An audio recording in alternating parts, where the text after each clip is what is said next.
नमस्कार मित्रों, हमारी चैनल में तमारू स्वागत है। बुधवार सवारे एक मोटी संख्या होनातर सर्जाई से रशियाનું નાનું ત્યારે સવી વિમાન ઊંચાઈ પહાડ સાથે અથડાવાને કારણે ક્રેશ થઈ ગયું છે। આ ભીષણ અકસ્માતમાં વિમાનમાં સવાર તમામ 29 લોકોના મોત થયાની પુષ્ટિ થઈ છે। રશિયન સંરક્ષણ મંત્રાલયે જણાવ્યા અનુસાર વિમાનમાં 23 મુસાફર અને 6 ક્રૂ મેમ્બર સવાર હતા, જેમાંથી કોઈ પણ જીવિત બચ્યું નથી।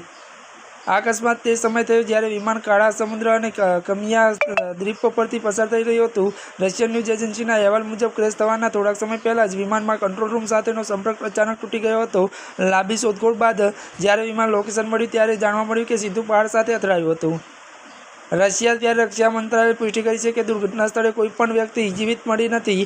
વિમાનનો કાટમાળ મળી આવ્યો છે, પરંતુ હજુ પણ અનેક સવાલો ઊભા થઈ રહ્યા છે।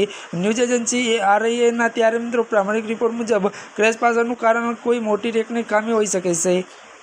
તપાસ એજન્સીઓ ત્યારે જાણવા માટે પ્રયાસ કરી રહ્યો કે શું વિમાન એન્જિનમાં કોઈ ખામી સર્જાઈ હતી કે પછી ખરાબ હવામાનને કારણે અકસ્માત થયો હતો।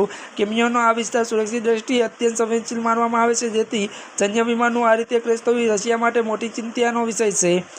ત્યારે મિત્રો આજના માટે બસ આટલું જ। અમારી ચેનલમાં નવા હોય તો અમારી ચેનલને લાઇક, શેર અને સબસ્ક્રાઈબ કરી દેજો। ધન્યવાદ।